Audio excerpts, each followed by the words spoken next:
So what I do is I provide a strategy and a way forward to make sure that the changes that you're implementing are going to be aligned with the vision and where you want to go, that there is clarity around what success looks like, and that you understand the timing around what needs to be done in what order and when.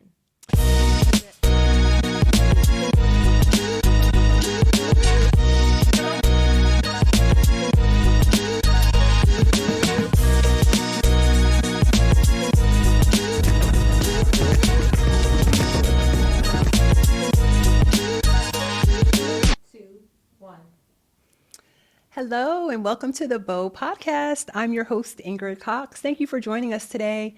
Today we have Keisha Rivers joining us. She's one of our BOW thought leaders, and she's here to give us some insight on her journey thus far and a little bit of industry knowledge that can help you with your business as well. So thank you for joining us, Keisha. Thank you for having me, Ingrid. Thanks for being here. Can you tell us a little bit about your background and why you decided to start your company? So I have had over 30 plus years. I started when I was 2. Of course. I've had over 30 plus years across a variety of industries. I started off in education, moved into business, worked in nonprofits. And one of the underlying themes that I found is that there were always people who were interested in my ideas, but did not necessarily want to implement them. And so I always tell people that the road to entrepreneurship was not a planned one. I actually got kind of fed up with a prior boss and decided I was going to quit in grand fashion. Okay. And once I walked out and I realized I needed to pay some bills, Right. then I started getting some calls from a couple of other people wanting me to come and work with them. And I decided to start a consulting business and work with everyone. And so I could kind of chart my own destiny. That's wonderful. Tell us a little more about your business. What do you do for your clients? So I am what's called a chief change officer. And as a chief change officer, I bridge the gap between the vision and the implementation. Most organizations that are going through some type of shift or some type of change, they always go, what's the problem, what's the issue, and then immediately jump to what do I do next. So what I do is I provide a strategy and a way forward to make sure that the changes that you're implementing are going to be aligned with the vision and where you want to go, that there is clarity around what success looks like, and that you understand the timing around what needs to be done in what order and when. I know that people are very resistant to change, so I applaud you for even being in that industry because I'm sure it's very difficult to navigate and kind of hold their hand along the process. Yes, it is, especially because I'm on the strategy side. I'm more in what's called the profit center of the business. Okay. It's what defines, your go-to. It defines exactly who you are and the way that you move forward. Most people think about change management, which is about the processes and the SOPs and, Right. What do we do in the action steps. But you're right. The number one thing is, why do we have to do this? And why can't we go back to doing it the way it was? And everything we were doing was just fine before. Right. But a big part of my job is really educating people and getting them to make that shift in their mindset where they are learning to embrace the change and looking at the opportunities, not the obstacles. Wonderful. Very insightful. So one of the topics we want to explore this month is inspirational women. Have you had any inspirational women in your life, whether BOW or otherwise? And can you kind of share that relationship, maybe some lessons that you've learned? So I have been fortunate to have a number of inspirational women at different junctures of my life. I would say both of my grandmothers, my maternal grandmother and my paternal grandmother, were trailblazers. My paternal grandmother was the first African-American woman to form and found her own church. Wow. In Charleston, South Carolina. That's wonderful. Her church is still there today. Wow. And she's in all these history books. And my maternal grandmother was a mother of 17. Oh my goodness. Yes. You can stop right there. A mother of 17. Wow. And she was an entrepreneur because in Charleston you have sweetgrass baskets, which come from the Gullah Geechee tradition. And so she was the first African-American woman who was a sweetgrass basket creator to have her designs featured in a store, in a retail store. It was Haverty's. Oh my goodness. In Mount Pleasant, yes. That's wonderful. Wow. Such a lineage. So I understand why it may have been easy to kind of take that leap. I don't think that everyone is easily influenced by just adhering to their passion. I know that a lot of us may have that entrepreneurial fire, and it sounds like your ancestors have kind of pushed you along. So that's wonderful. Yeah, it's really interesting though, because even though my grandmothers were, this is what we're going to do and this is what we have to do. As we get older and the generations, proceed, a big part of it now becomes safety and security. And so even though both of my grandmothers kind of leaped out there to start something new, what they wanted was more stability for their kids and for their grandkids. So what I heard growing up was, no, go to school, get an education, get a great job where you've got some stability, because they understood the ups and downs of entrepreneurship. And they said they didn't want that. They wanted more of an easy life for their kids. And so it's really interesting when I look back and I find myself, doing the same type of thing where I'm pioneering and doing something completely different. I love that word, pioneering. So my next question was, how do you consider yourself to be a BOW thought leader? So I will say this, BOW is really all about how are we going to take our businesses to the next level? How are we going to push the envelope? How are we going to create something new for ourselves that we use, as well as for the industries that we serve? And because I work in change leadership and change strategy, everything that we're doing in terms of scaling your business, developing new partnerships, breaking into new industries, forging new partnerships and ways of creating opportunities for us is all around change leadership. And so I see myself as a kind of a guiding light and a guidepost for, this is the way due north, and this is how, for every woman who is a BOW member who wants to scale your business, grow your business, pivot to a new industry, figure out a new way to partner strategically, look at ways that you can integrate AI and technology, all of those things, I talk change strategy, and all of that requires change strategy. So you mentioned AI. Are you a proponent of AI? Do you encourage us all to kind of learn, the ins and outs of it as a tool for our business? Yes, and I will say it this way. You have to be strategic about how you integrate it. You have to understand it, because a lot of people use it and have no clue what it is that they're doing. But technology is a tool, just like anything else.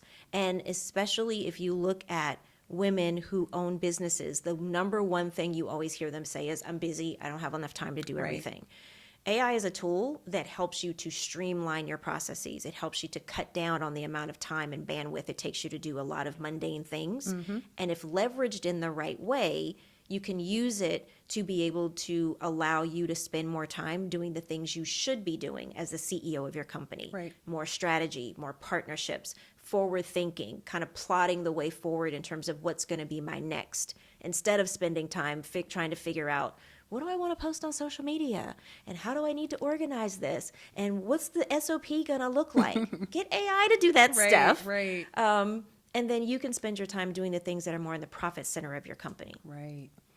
Very valuable information. Thinking about the next generation, how best can we inspire those coming up under us who also want to be businesswomen? I think that, example is the best inspiration. And I think that a lot of what happens with the next generation is they're already thinking that they don't like the status quo. And because a lot of us are pioneers, a lot of us are creating businesses in industries that nobody else looks like us. And then a lot of us are kind of pushing the envelope about what's next. So I think the best way for us to inspire the other generation is to give them access. They have to be able to talk to us, and not just about, this is what you do. You want to start a business. You want to do a business plan. You want to do that. I think we more so have to be really transparent about our thought process. Like, it's one thing to tell me to write a business plan and find something that I love, that I'm passionate about, to start a business. It's another thing for you to sit down across from me and say, here was my thought process when I decided to start my business. Here was my thought process when I decided to go into this industry. Here was my thought process. Because passion only takes you so far. You have to understand how to think like a CEO, how to think like a business owner, how to think like an entrepreneur. Otherwise, we just create generation after generation of people who are solopreneurs, who are self-employed. And if you're self-employed, that means you're not creating a legacy, you're not creating economic stability, you're not encouraging people to expand beyond their own little small circle so that we can start shifting generations and building more of a legacy. Solopreneur. I have never heard that before. I love it. There are so many solopreneurs out here. Yes, yes. Okay, so we spoke a little bit about AI. Just speaking a little bit more about innovation, are there any other tools that you feel are valuable in innovating our businesses? So I am a huge proponent of think tanks. Okay. The one thing that I think we downplay a lot is the fact that there is so much more that you can learn in terms of collaborating with other people. And collaborating is not just based on, oh, we have, I have a new deal and we're going to go in together on this and we're going to partner or JV on this. Collaboration is also, I've got this issue that I'm trying to figure out with my people, or I've got this issue that I'm thinking about, what's the best time for me to scale? Or just having someone that you can bounce ideas off of and say, one of the things, I've got this huge opportunity. It's going to require me to do this, this, and this. What do you all think about it?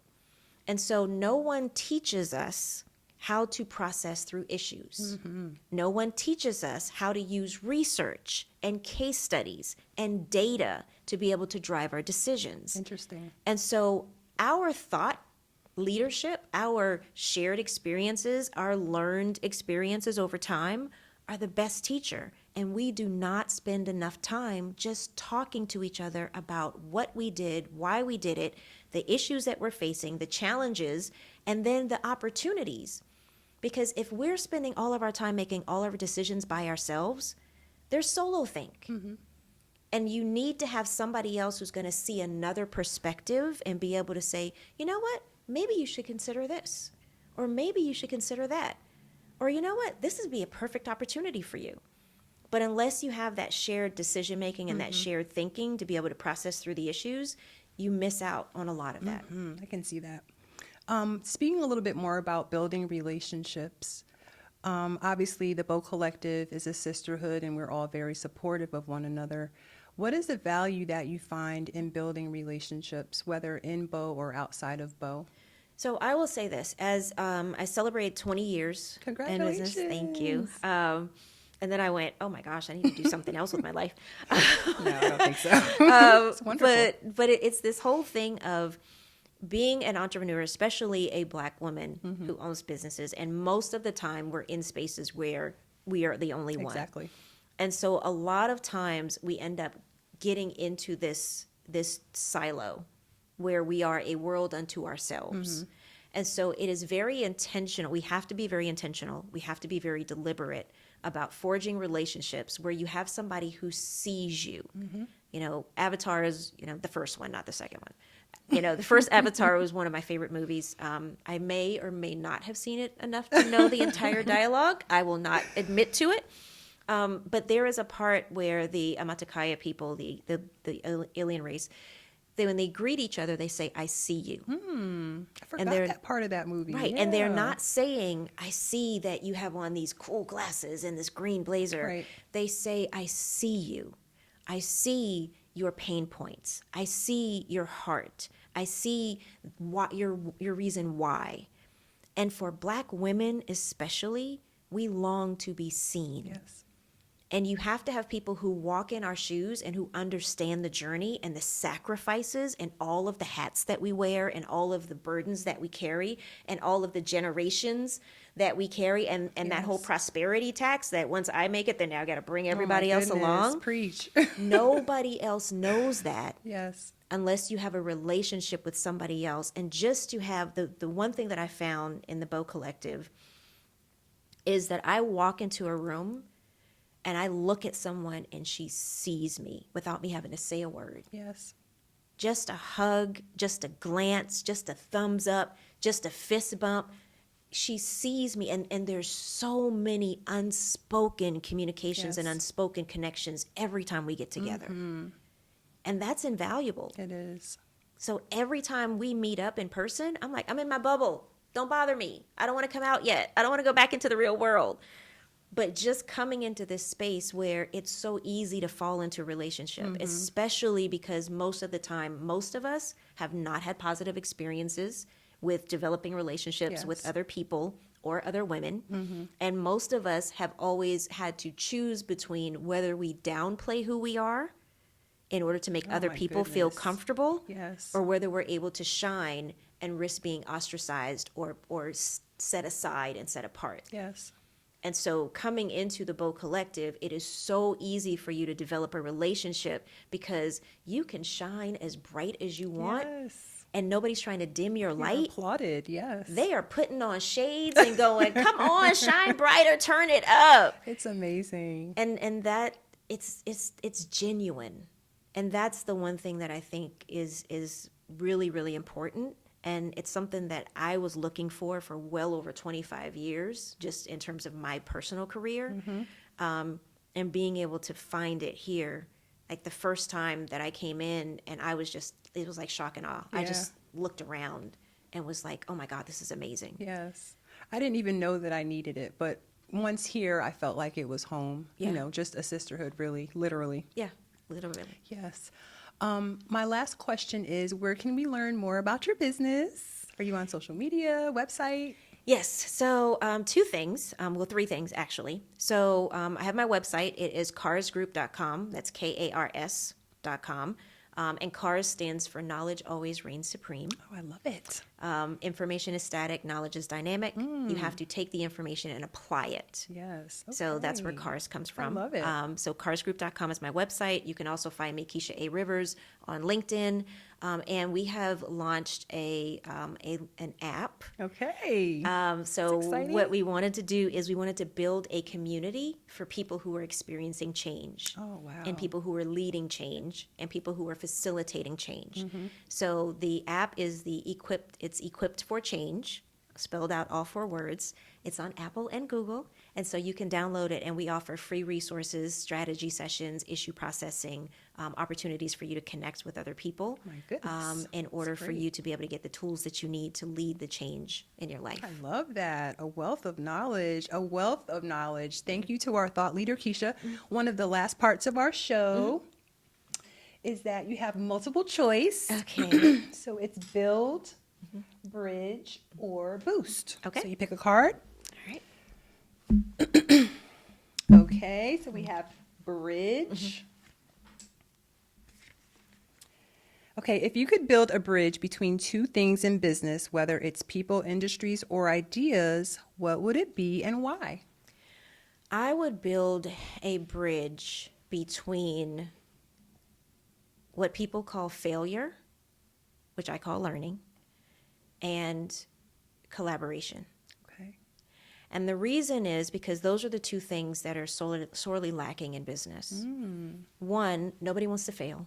They're like, oh, no, we have to meet all of our KPIs. We have Right. to meet all of our goals. We can never fall short. Yes. And if they start substituting the word failure for learning, I'm experimenting.